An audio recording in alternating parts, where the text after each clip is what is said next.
Evangelho de Mateus, capítulo 1, nós leremos dos versos 18 ao 25. E após a leitura, mantenha a sua Bíblia aberta e acompanhe o texto sagrado. Se você também puder, anote, recolha informações que edificam para a sua meditação durante a semana. Mateus capítulo 1, dos versos 18 ao 25, assim nos diz a palavra do Senhor. Ora, o nascimento de Jesus Cristo foi assim. Estando Maria, sua mãe, desposada com José, sem que tivessem antes coabitado, achou-se grávida pelo Espírito Santo. Mas José, seu esposo, sendo justo e não a querendo infamar, resolveu deixá-la secretamente. Enquanto ponderava nestas coisas, eis que lhe apareceu em sonho um anjo do Senhor, dizendo: José, filho de Davi, não temas receber Maria, tua mulher, porque o que nela foi gerado é do Espírito Santo. Ela dará à luz um filho, e lhe porás o nome de Jesus, porque ele salvará o seu povo dos pecados deles. Ora, tudo isto aconteceu para que se cumprisse o que fora dito pelo Senhor, por intermédio do profeta: eis que a virgem conceberá e dará à luz um filho, e ele será chamado pelo nome de Emanuel, que quer dizer Deus conosco. Despertado José do sono, fez como lhe ordenara o anjo do Senhor, e recebeu sua mulher. Contudo, não a conheceu, enquanto ela não deu à luz um filho, a quem pôs o nome de Jesus. Senhor, graças te damos por tua palavra, e eu peço graça do Senhor para poder transmiti-la, ó Deus, como o Senhor deseja. Ajuda a mim, ó Deus, como mensageiro do Senhor. Eu preciso da tua graça, preciso da tua unção, ó Deus, e que os meus irmãos em Cristo também recebam da mesma graça e unção para entender a mensagem do Senhor. Assim oramos com ações de graças em nome de Jesus. Amém. Os irmãos podem se sentar, por gentileza. Eu quero hoje meditar com vocês no tema Escolhendo Cristo no Natal. Escolhendo Cristo no Natal. Há pouco tempo, há poucos dias, nós fomos invadidos, quer seja por e-mail, quer seja por mensagens, ou por lembretes nas redes sociais, sobre Black Friday. E isso foi preocupante para muitas pessoas, principalmente aqueles pais que estavam guardando dinheiro, ou quem sabe os maridos também guardando dinheiro da sua esposa, mas ao ver então o feriado Black Friday, tudo mudou, não é? Black Friday para nossa cultura tornou-se símbolo de oferta. Alguns dizem que é tudo pela metade do dobro, né? Tudo pela metade do dobro. E assim as pessoas correm, vão atrás. Mas ninguém se lembra do que promoveu o Black Friday. Black Friday é um nome dado há um momento em que a sociedade escravagista, ela expunha pessoas escravizadas como uma vitrine em praça pública.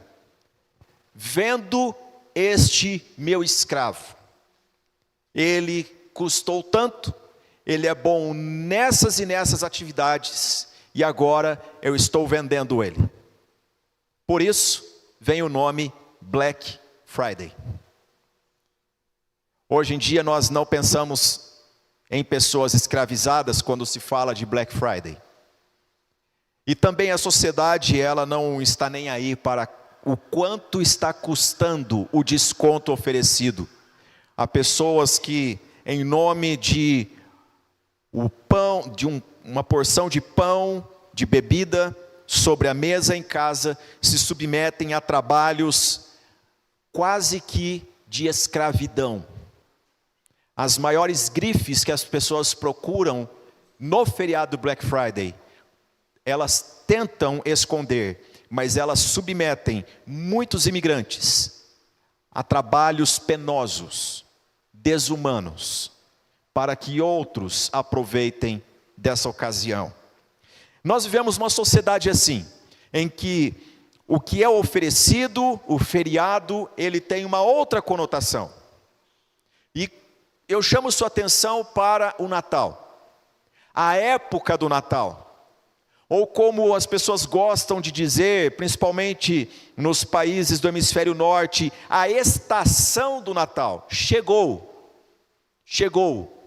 new season, nova estação. E o que é a estação do Natal na nossa cultura? O período do Natal tornou-se a estação dos desejos e das escolhas. Quantos não crescem ouvindo o que você deseja neste Natal?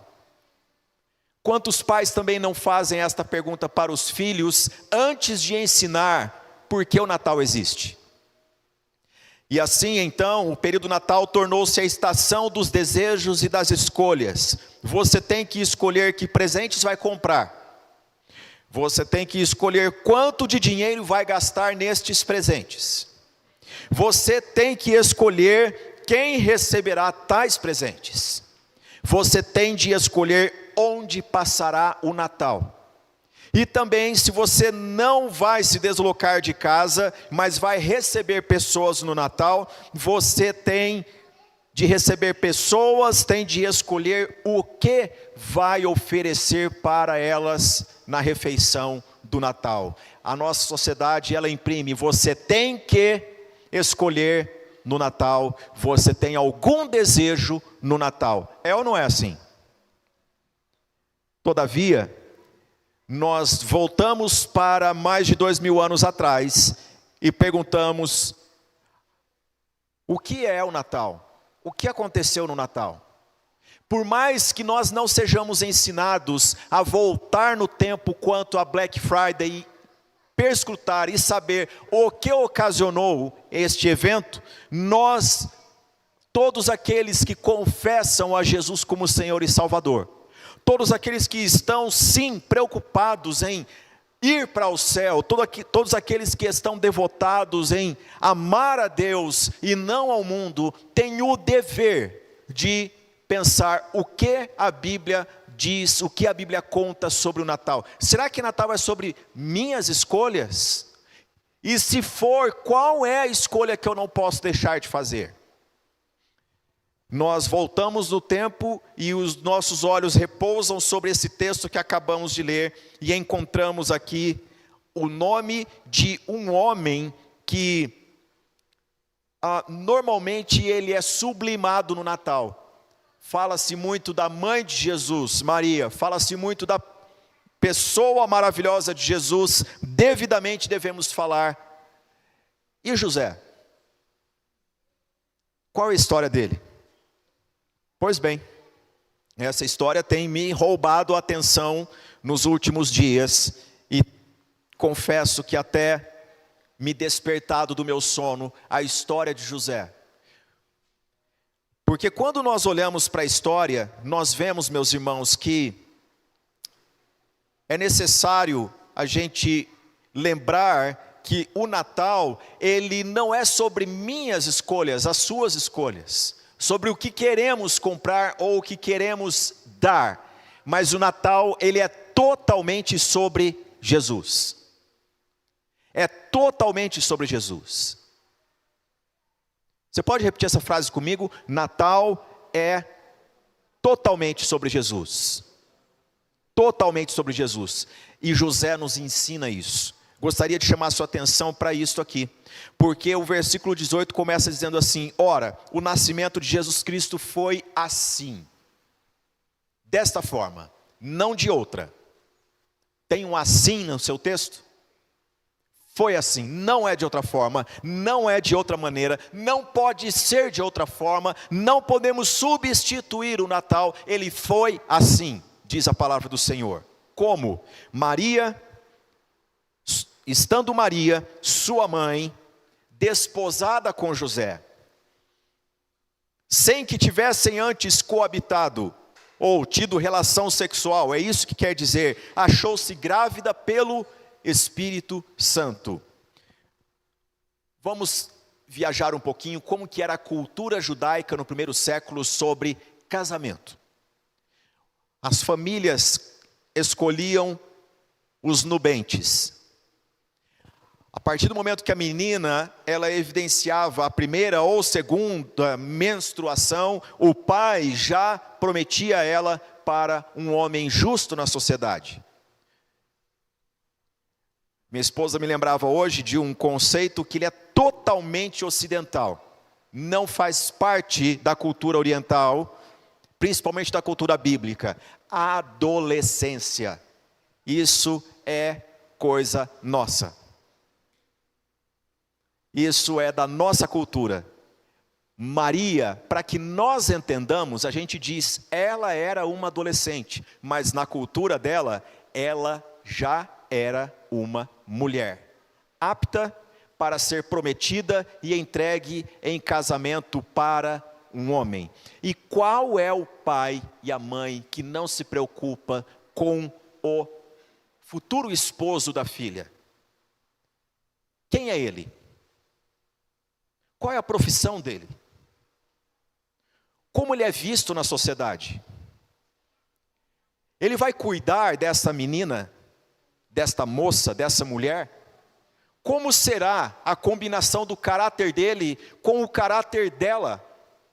E nós precisamos aprender, meus irmãos, nós precisamos voltar a essa preocupação. Deus nos dá filhos, filhos são herança do Senhor, são dele. Nós devemos cuidar, são dele. E aqui o texto nos mostra que o nascimento de Jesus Cristo foi assim, não de outra forma. Devemos aplicar o nosso olhar e o nosso coração nas Sagradas Escrituras, e diz que, estando Maria, sua mãe, desposada com José, como foi isso? Houve uma cerimônia em que os pais de Maria receberam a José, e ele então anuiu a decisão de casar-se com ela, por oferta dos pais. Este homem justo, este homem bom, recebe então esta proposta, e ele diz, eu aceito. Naquele momento ali, na cultura judaica do primeiro século, ele já estava aliançado com ela. E agora eles teriam um período de 1 ano aproximadamente, para preparar tudo para começar o novo lar. Nós chamamos este momento de noivado, mas na cultura judaica, tudo já era casamento. Tudo já era casamento. Ele estava prometido para ela e ela para ele. Não podiam colocar o olhar sobre outra pessoa. E agora era o momento de juntar as prendas, de receber presentes, de receber o amparo financeiro, para começar um novo lar. E acontece que neste momento de intervalo entre a primeira cerimônia e a segunda, que consumaria o casamento, e então poderiam os dois morar na mesma casa, ela achou-se grávida. Ela achou-se grávida. Na nossa cultura, isso não nos soa tão estranho, porque hoje tudo pode.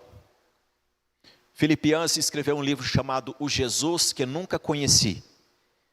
E ele diz que num dado momento ele ficou chocado com esta informação, porque ele se debruçou em ler a história de Jesus, distanciando de tudo quanto era tradição para ele. Ele que cresceu numa igreja batista e já estava acostumado com a história de Jesus, mas num determinado momento ele disse, eu preciso conhecer Jesus, ele é meu Salvador, eu vou debruçar-me, eu vou ler e eu vou orar. E eu vou anotar todas as impressões que eu tenho dessa leitura. E ele ficou chocado com esta informação, que no momento em que ela estava prometida para José, do nada ela achou-se grávida. E ele diz, na minha cultura, ele escreveu isso em 1995. Na minha cultura, em que jovens adolescentes, aproximadamente 1 milhão delas, na estatística de lá de trás, cometem aborto por uma gravidez não desejada, na minha cultura isso não soa assustador, mas na cultura judaica do primeiro século, sim. E por quê? Porque a Bíblia nos ensina assim, meus irmãos, e nós devemos lembrar, por mais que alguém diga, isso é retrógrado, isso é... Gente, nós precisamos ensinar. Deixa eu falar aqui, ô pai, mãe, você ensina seu filho e sua filha que relação sexual é só depois do casamento? Não é a ideia do pastor Davi não, é a Bíblia que diz. E se você não estiver ensinando, você está pecando também. Porque você tem que ensinar que namoro é uma coisa, casamento é outra. Não atribua a namoro responsabilidades de casamento. Uma coisa não tem nada a ver com a outra. Namoro é uma grande amizade caminhando para o casamento. E no momento em que eles estavam noivos, Maria achou-se grávida. E quando diz achou-se grávida, o texto original aduz que José teve de interpretar, inferir o que estava acontecendo com a sua noiva. A Bíblia não nos dá detalhes, mas qualquer cultura acontece assim. Imagine este homem visitando a sua noiva e levando um buquê de flores para ela. De repente ela se sente enjoada com o perfume da flor. Pronto, alguma coisa está acontecendo. Não é? Alguma saliência aconteceu no corpo, ele disse, algo aconteceu aí e eu não estou envolvido com isso. E aí vem um dilema para José, porque na cultura judaica do primeiro século, o homem deveria prestar queixa contra esta que possivelmente havia adulterado durante o período de preparar o casamento. Era ele quem seria chamado na assembleia dos anciãos e deporia verdadeiramente, nós estamos noivos. Tiveram relação? Não tivemos. Eu obedeci a palavra do Senhor, quanto a ela eu não sei. E para ele não experimentar este momento de interrogatório, que poderia redundar num apedrejamento desta menina, ele faz o quê? Secretamente dá um passo atrás e diz, eu vou sair silenciosamente, prudente. Ele não quer ver a pessoa que ele ama ser apedrejada. Casais, aprendam uma coisa. Ninguém ama com pedra na mão. Nenhum casamento é construído com pedra na mão. Você tem que escolher. Se você ama de fato, você tem que fazer de tudo para que não coloquem uma pedra na tua mão contra a pessoa que você ama. E José faz isso, ele se abstém. E no momento em que ele está pensando consigo mesmo, talvez em mudar de localidade, ambos moravam na pequena Nazaré, que não tinha mais do que os seus 3.000 habitantes, todo mundo conhecia todo mundo. A palavra do Senhor nos diz que, versículo 20, em sonho, um anjo do Senhor lhe apareceu, dizendo, José, filho de Davi, não temas receber Maria, tua mulher, porque o que nela foi gerado é do Espírito Santo. Isso é chocante ou não, gente? Demais, né? Não temas em receber Maria. Observe como que o anjo do Senhor fala sobre esta relação. Eles estavam noivos, mas já era plano de Deus que eles formassem uma família, fossem um casal. Maria, tua mulher, o anjo diz. Tua mulher. Ela está grávida mesmo, mas o que foi gerado nela não é nenhuma façanha dela, ela também não foi raptada, não foi violentada sexualmente. Não é isso. Deus está gerando algo no ventre dela. Para qualquer homem em qualquer lugar do mundo, gente, isso seria um assinte. Como assim?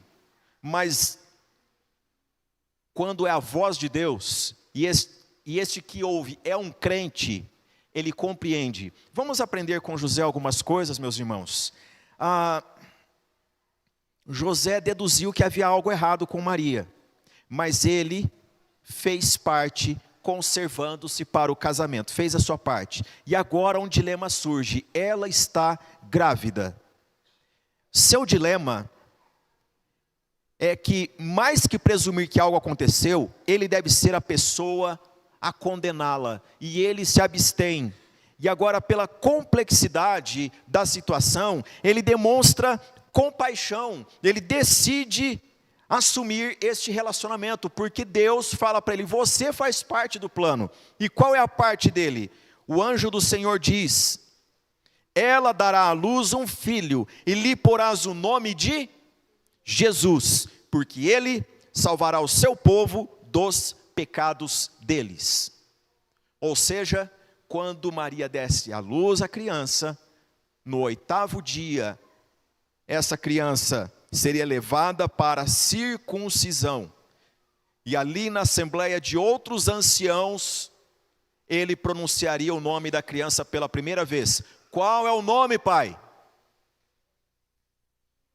E o Senhor escolheu José para que quando esta pergunta fosse feita, ele dissesse, seu nome é Jesus. Seu nome é Jesus. Irmãos, vocês já imaginaram o privilégio que esse homem teve? Ele foi a primeira pessoa que pronunciou o nome bendito do Senhor Jesus publicamente. Isso é uma honra. A máxima honra. Agora, notem bem vocês o seguinte, como é tênue e como ao mesmo tempo é distante a linha entre uma extrema vergonha de uma extrema honra. Aos olhos humanos, ele poderia passar por uma extrema vergonha, mas pelos olhos divinos, ele estava experimentando de uma extrema honra, proclamar o nome do seu Salvador, e Deus o escolheu para ser o pai legal da criança. O pai legal dessa criança é José. Agora, vamos entender aqui algumas coisas.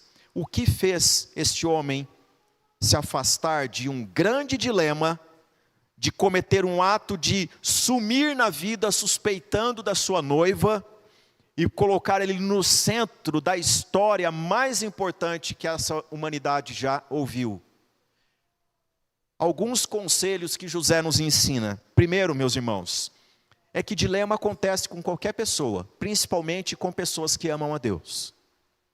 Este mundo, ele tem uma ordem que não é a mesma dos céus. E muita coisa que Deus faz na história humana, aos olhos do sistema, do mundo, é um absurdo.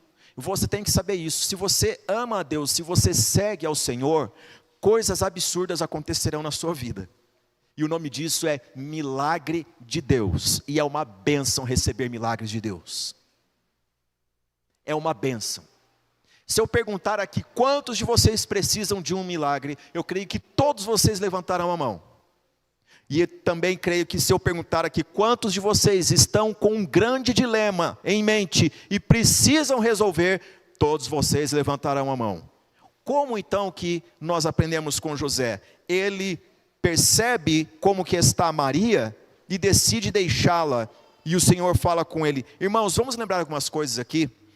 3 escolhas que José fez quanto a este evento, e ele está passando por um grande dilema. Primeira escolha é que quando você passa por um dilema na vida, quando algo rouba a sua atenção, quando você começa a receber setas do maligno para sair de cena, quando você vê que a vergonha, ela parece se confundir com a honra, o que fazer? escolha descansar. Simples assim. Escolha descansar. Na agitação íntima, ninguém toma decisão sábia. E você não tem toda a verdade. Você não conhece todas as coisas. Portanto, saiba isto. A vida cristã é uma vida de fazer escolhas. E escolher, ouvir a Deus e descansar é necessário. É imperioso. José, ele recebe a mensagem porque ele está descansando. Ele percebe o que acontece com Maria e ele vai dormir. E Deus fala com ele em sonho. Ô gente, nós estamos numa cultura de fazer tanta coisa, tanta correria, ao mesmo tempo você tem que tomar tantas grandes decisões, e a gente corre para um lado, corre para outro. Você já parou para pensar que o que você precisa é descansar? Que nem tudo depende da força do teu braço, que quando você descansa, você está dizendo para você que você crê em Deus, principalmente no que a palavra do Senhor nos diz em Isaías. Guarde essa referência, capítulo 64, verso 4, assim diz a palavra do Senhor: porque desde a antiguidade não se ouviu, nem com o ouvido se percebeu, nem com os olhos se viu, Deus além de ti, que trabalha para aquele que nele espera. Você sabia que você adora ao Deus verdadeiro, ao único Senhor que te ama, e Ele trabalha sim para que a vontade dEle se cumpra na sua vida? Essa deve ser uma informação grandiosa e maravilhosa para nós. Nem tudo está ao teu alcance, mas muita coisa compete ao Deus que trabalha por você, para que o bem absoluto e a verdade dele se cumpra na história. E a vontade do Senhor é que Jesus nasça, não apenas na história, mas na tua vida também.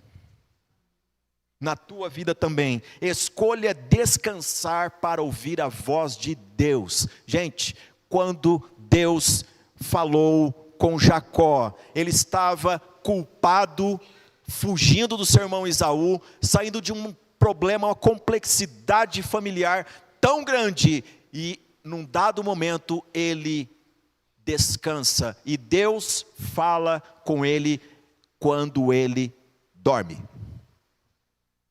Já leu isso em Gênesis?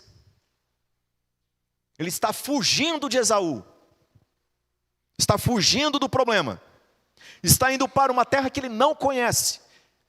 Para trás, se voltar, é problema. Para frente, é desconhecido. O que ele faz? Cansado da viagem, deita e dorme e coloca a sua cabeça numa pedra.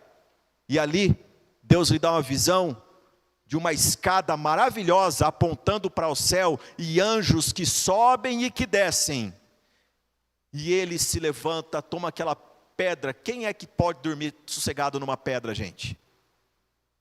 Só alguém cujo sono é guiado por Deus. Pessoas que são guiadas por Deus, até uma pedra é fofa para ele descansar. Vou repetir, pessoas que são guiadas por Deus, até uma pedra dura é afofada para ele descansar. Agora o contrário também existe, tá? Pessoas que desobedecem a Deus, que não confiam no Senhor, pode ter o travesseiro com a espuma da NASA, como vendiam, lembra? Será como uma pedra para você. Nenhum sono é tranquilo para quem não conhece a Deus. Deus falou com Jacó enquanto ele descansava. A palavra do Senhor nos fala de diversas pessoas que, quando se detiveram no descanso, Deus falou com elas. A palavra nos fala de Pedro numa grande e importante missão. Ele está na casa de Simão o curtidor. Ele não entende como essa relação de Deus escolher Israel, mas Deus também escolher pessoas de todas as nações da terra para salvar. E quando ele cai num profundo sono, vem a palavra de Deus dizendo a ele que ele seria tremendamente usado por Deus para com aqueles que ele outrora considerava impuros e indignos da mensagem. Descansar é importante. Por isso que Faraó, quando viu o povo de Deus e ouviu a voz de Deus na boca de Arão e de Moisés dizendo: deixe o meu povo ir para que adore ao meu santo nome, Faraó fez o quê? Intensificou o trabalho. Porque esse é o sistema do mundo. Se esfole de tanto trabalhar e nem pense em Deus. Quando seminarista, eu trabalhava numa multinacional. E aí um dia, uma colega de trabalho descobriu que eu estava estudando para ser pastor. E ela disse: eu trabalho tanto que Deus deve estar entristecido comigo, porque eu nem tenho tempo para essas coisas. Eu disse: você deveria ficar muito preocupada com isso. Passando um tempo, ela me declarou: Davi, eu trabalho muito, não é porque eu tenho necessidade, mas é para esquecer da vida. Eu trabalho muito porque eu não quero olhar para mim no espelho. Eu trabalho muito porque eu não quero encontrar meu familiar. Eu trabalho muito porque, e deu a sua lista. Gente, descansar é uma obra de Deus. Deus criou todas as coisas. No 7º dia ele descansou. E o que é o descanso de Deus? O Deus que não fica cansado. O Deus que é incansável. O que significa? Deus sentir prazer na sua obra maravilhosa. Quando você descansa, você também está dizendo isso. Você tem prazer em Deus e na obra dele. José descansou e por ele descansar, ele ouve a voz de Deus. Segunda coisa que nós aprendemos com este texto, meus irmãos, é que quando ele descansa, ele ouve Deus falar com ele, que ele faz parte deste plano, que ele poria o nome na criança de Jesus, porque Jesus salvaria o seu povo dos seus pecados. Então vem a palavra do Senhor a José, assim como veio a Isaías 700 anos antes. Olha o que diz o versículo 23. Eis que a virgem conceberá e dará à luz um filho, e ele será chamado pelo nome de Emanuel, que quer dizer Deus conosco. Em outras palavras, Deus está dizendo para José: José, a coisa não é aqui e agora. O que você acha que é dilema é obra minha, e eu já venho realizando, só de ter anunciado, José, o que você está experimentando, já faz 700 anos, meu amigo. Já faz 700 anos.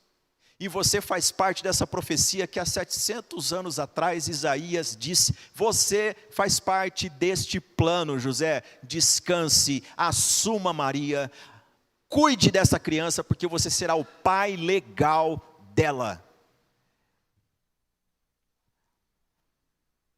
Talvez José tenha lido esse texto muitas e muitas vezes e pensado: nossa, eis que a virgem conceberá e dará à luz um filho. Que milagre! Isso jamais aconteceu na história humana. Que coisa miraculosa. Quantas vezes você também já não passou por isso, de ler algo na palavra de Deus e pensar: isso é belo demais, isso é grande demais para a minha cabeça e para o meu raciocínio, mas você também faz parte disso, porque Deus é o Senhor da história, e tudo quanto diz respeito à salvação, pode parecer um absurdo, mas é Deus quem faz. É Deus quem faz. José ouve a palavra da boca do anjo, enquanto descansa, eis que a virgem conceberá e dará à luz um filho, e lhe chamará Emanuel, que quer dizer Deus conosco. Agora, vocês notaram aqui que há 2 nomes de Jesus? Porque o primeiro é: você porá o nome na criança, Jesus. Yeshua, ou Josué. que significa Yahvé, é a salvação, ou o Salvador. Esse é o significado do nome Jesus. E Emanuel quer dizer Deus conosco. Um nome reflete o nome do indivíduo que há de nascer, Jesus. E o Emanuel reflete a natureza deste que está nascendo. É Deus conosco. Você já parou para pensar que o significado do nome de Jesus é muitíssimo importante? Agora, conhecer a natureza deste que se avizinha a nós, que adentra a nossa vida, que adentra a nossa casa, é tão importante quanto saber que o nome dele é Jesus. E que Deus conosco significa Deus conosco na alegria, Deus conosco no dilema da vida, Deus conosco na tristeza, Deus conosco na doença. Você pode saber a natureza de Deus, Yahvé Rafá, como diziam, o Deus que sara. Essa é a natureza dele. Mas e o nome? Jesus. Você pode saber Yahvé Nissi, ou seja, ele é o meu estandarte, ele é a bandeira que eu levanto na hora da batalha. Ele é o Deus da batalha, ele é o Senhor dos exércitos. Mas qual é o nome dele? Jesus. Jesus. E quando você fala Senhor Jesus, você também está declarando: Senhor, eu creio que tu és o Deus conosco, tu és o Deus comigo, Deus presente, Deus que não desampara. Deus que não desampara. Irmãos, em nome de Jesus, neste Natal, escolha Cristo no Natal. Porque dizer chegou o Natal não é o mesmo que dizer Jesus entrou na minha vida. Escolha Cristo. Dizer final de ano chegou, é festa, pode ser um embuste. Por trás da festa pode haver um lamento silencioso. Agora você pode não ter o Natal como feriado, pode não ser convidado para a festa, mas o teu coração declarar plenamente: seu nome é Jesus, ele me salvou dos meus pecados, ele me deu nova vida, ele é o meu Senhor e Salvador, ele é Deus comigo, ele é Deus comigo no metrô, ele é Deus comigo na rua, ele é Deus comigo na tristeza, ele é Deus comigo no leito do hospital, ele é Deus comigo no luto, ele é Deus comigo. E quando eu morrer, eu estarei para sempre com ele, por causa de Jesus.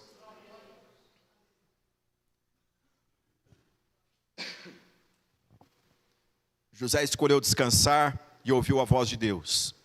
E agora José escolhe refletir no que Deus lhe fala. Você colocará o nome nele de Jesus. Para se cumprir a profecia, ele será chamado Emanuel, Deus conosco. E agora, nós vemos que essa escolha de José faz com que o nome da criança e a natureza de Deus sejam conjugadas junto na vida dele e dentro da sua própria casa. Já se colocou no lugar de José? Muitas vezes eu me colocava no lugar dele quanto ao dilema de ver Maria grávida e suspeitar.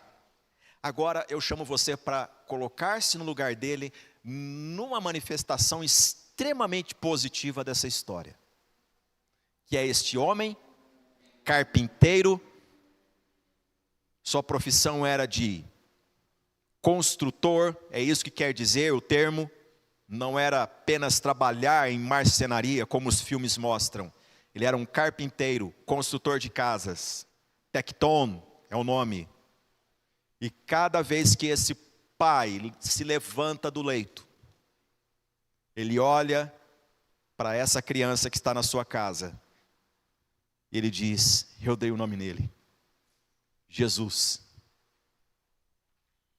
Como nós dizemos, puxa vida, Deus comigo. dentro da minha casa. Eu tenho Deus na minha casa. Está deitado ali, estou olhando para Ele. Que coisa maravilhosa. Eu tive tantos sonhos, tantos planos na vida.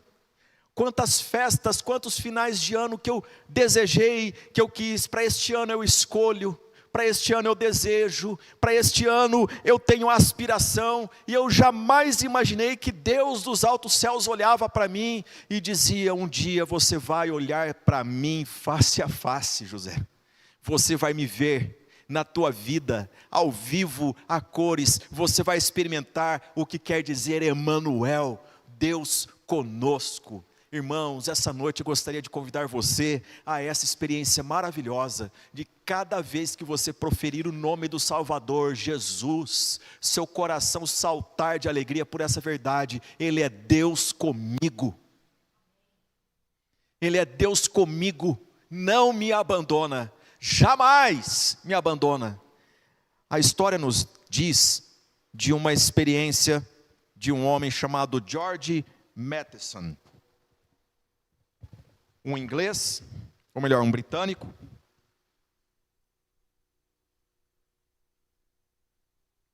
que tinha o sonho de ser um missionário e pregador do Evangelho. George Matheson era um homem extremamente piedoso, e todas as pessoas que olhavam para ele diziam: ah, mas desde cedo nós sabíamos que Deus havia separado você, e você um dia nos deixaria para fazer missões em algum lugar do mundo. Você é uma pessoa amável, você é uma pessoa que tem zelo, prazer em ler a palavra de Deus, em estudar a palavra de Deus, em cantar hinos de louvor ao Senhor. Você, George, é surpreendente, é nítido ver a mão de Deus na sua vida. George ficou noivo com uma moça lindíssima, e eles então começaram a fazer planos para o casamento, começaram a preparar a lista dos convidados e a sonhar como seria a vida a dois, e como seria, até que um dia ele sentiu dificuldades para enxergar e foi até o médico, e o médico deu a notícia mais triste da vida de George: George, você está ficando cego. Não há o que fazer. Quanto tempo eu tenho? É questão de meses, George. Você perderá completamente a visão e você vai viver no escuro. Ele atravessa a cidade chorando, e ele vai na casa da sua noiva e diz para ela: ore por mim, eu estou ficando cego. O que você faria com George? Pois é, não foi isso que a noiva dele fez. Ela disse para ele: então, George, aqui está a aliança, eu estou terminando o noivado, porque eu não suportarei conviver com uma pessoa que eu terei de ficar guiando ela pela mão e ela não me verá mais. Egocêntrica? Sim. Não orou por ele. Ele saiu entristecido da casa da sua noiva, mas sentou-se num banco de praça e começou a orar sozinho. Perguntas vieram: por que comigo, Deus? Por que a mim? Por que, Senhor? Eu não poderei mais abrir a Bíblia e ler um texto sequer da tua palavra, Deus. Que dilema que eu estou vivendo, Senhor. E ali Deus falou profundamente ao coração de George Matheson, e ele compôs um poema que veio a tornar-se um hino: Amor que Vence. No nosso inário, que diz: ó amor que não me deixa ir embora, ó amor que não me abandona, que nós traduzimos como: amor, que por amor desceste, amor, que por amor morreste, ó quanto amor por mim verteste, minha alma vieste resgatar. George tomou um banho do amor de Deus, e o seu hino é cantado por todas as igrejas deste mundo, por toda a história cantamos este hino, e sabemos da história dele. George foi visitado pelo Deus conosco, e mesmo tendo ficado cego, era um homem que sorria, pregava e citava a Bíblia de cor para multidões, porque é melhor você ter Deus consigo e enxergar com o coração, do que você ter os seus olhos sadios e não saber qual é a vontade de Deus para a sua vida. George cantou sobre o amor que não o deixava. Este era o amor de Deus por ele. José entrou para a história. Nós falamos que ele era carpinteiro, mas Deus escolheu José para ser o pai legal de Jesus. Qual é o nome mais importante aqui? Jesus. Qual é o nome mais importante do Natal? Não é o teu, não é o meu. Qual é o desejo mais importante do Natal? Eu quero para este Natal, vamos reformular. O que Deus quer para você a vida toda, não apenas o Natal. Ele quer que você o ame de todo o coração, que você cresça a maturidade do seu Filho Jesus Cristo. O nome de Jesus é o nome sobre todo o nome. E no Natal, tudo é sobre Jesus e não o que nós desejamos. É a vontade de Deus. Seja feita, Senhor, a tua vontade, aqui na terra, tal como neste exato momento e neste horário ela se cumpre no céu. Qual é o clima do céu agora? Eu imagino que seja uma grande festa. E a vontade de Deus é que você experimente isso no seu coração. No seu coração. Ter Cristo, ter paz, o maior presente, a maior alegria dentre todas. Este é o nome que mais importa. Para encerrar, eu conto uma ilustração para vocês. Certa vez, um jovem seminarista estava à porta da igreja, porque antigamente as igrejas históricas faziam isso. Aqui em São Paulo várias fizeram. Eu conheci várias pessoas que experimentavam isso. Eles saíam do seminário, iam para a igreja e lá serviam na igreja. E ao terminar o culto, eles ficavam em pé na porta, esperando que alguma família os convidasse para almoçar em casa. A vida do seminarista nunca foi plena, ele sempre precisou de ajuda. E aquele seminarista está lá. Mas um dia, um irmão bondoso, um diácono, veio até ele e despediu dele, estendeu a mão e não soltou a mão dele. Cumprimentou com um aperto bem forte. Ele pensou, será que ele vai me convidar para ir para casa? Mas ele sentiu que tinha um papel ali naquele cumprimento.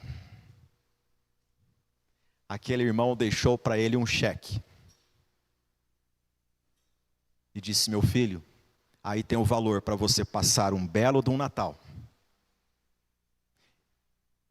E ir visitar a tua família. Aqui está meu presente para você. Você ficaria feliz? Ele ficou. Quando ele abriu o cheque, ele viu que o nome dele estava escrito errado na nominal do cheque.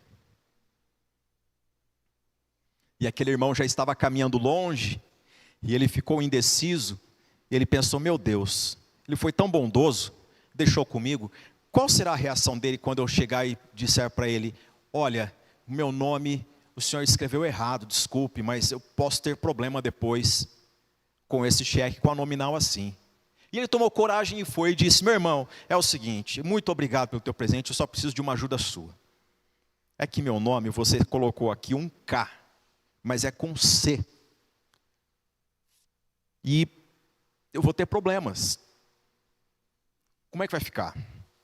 Aquele velho homem olhou para aquele seminarista e disse a seguinte frase, meu irmão, qual é o nome mais importante nesse papel? O meu ou o teu? É o meu ou o teu? Ele disse, é o teu. Ele falou, pois então leve ao gerente, porque ele sabe que eu tenho saldo para dar para você. O meu nome é importante. O teu é o segundo nome. O primeiro é o meu. Qual é o nome mais importante da tua vida?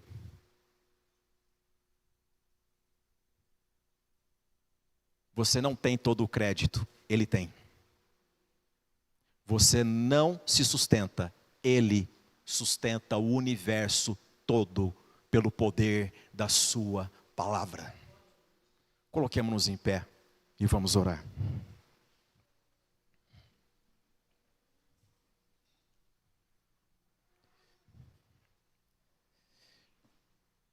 Escolha neste Natal o Salvador e escolha conhecê-lo profundamente. Profundamente. Muitos desejos passam pela cabeça, mas esse desejo, conhecer a Cristo e prosseguir conhecendo, é o maior presente que você pode dar a você. Natal é totalmente sobre Jesus e não sobre o que os homens querem, não sobre o que os homens podem comprar. É sobre o nome, sobre todo o nome. Oremos. Senhor, graças te damos por tua bendita palavra, pelo poder da tua palavra, Senhor. Nós precisamos tanto da tua palavra e precisamos tanto conhecer o Senhor, confiar no Senhor a cada dia mais. Senhor, oramos esta noite pedindo a ti graça nesses dias, ó Deus. Nós precisamos de cura, nós precisamos de livramento, nós precisamos também, ó Deus, de suprimento, mas o que nós mais precisamos é de Cristo. Nós mais precisamos do Senhor Jesus. Por isso o Senhor nos deu seu Filho. Ó Deus, que bom que nós não recebemos apenas uma resposta de oração. Nós recebemos Cristo, a resposta para toda a nossa vida. Senhor, dá-nos Cristo essa noite. E se porventura houver entre nós alguém que nunca fez esta oração, Senhor Jesus, eu o reconheço como Senhor e Salvador, o presente de Deus para a minha vida. Eu quero a paz de Deus, eu quero a graça de Deus, eu quero o amor de Deus derramado no meu coração. Ó Deus, conduza este coração a orar, ó Deus, fervorosamente anelando a Cristo o Salvador. Senhor, assim como José, que nós possamos olhar para dentro da nossa casa e ter essa certeza: Deus conosco, Deus conosco, Deus conosco. Assim oramos, ó Deus, em nome de Jesus. Amém.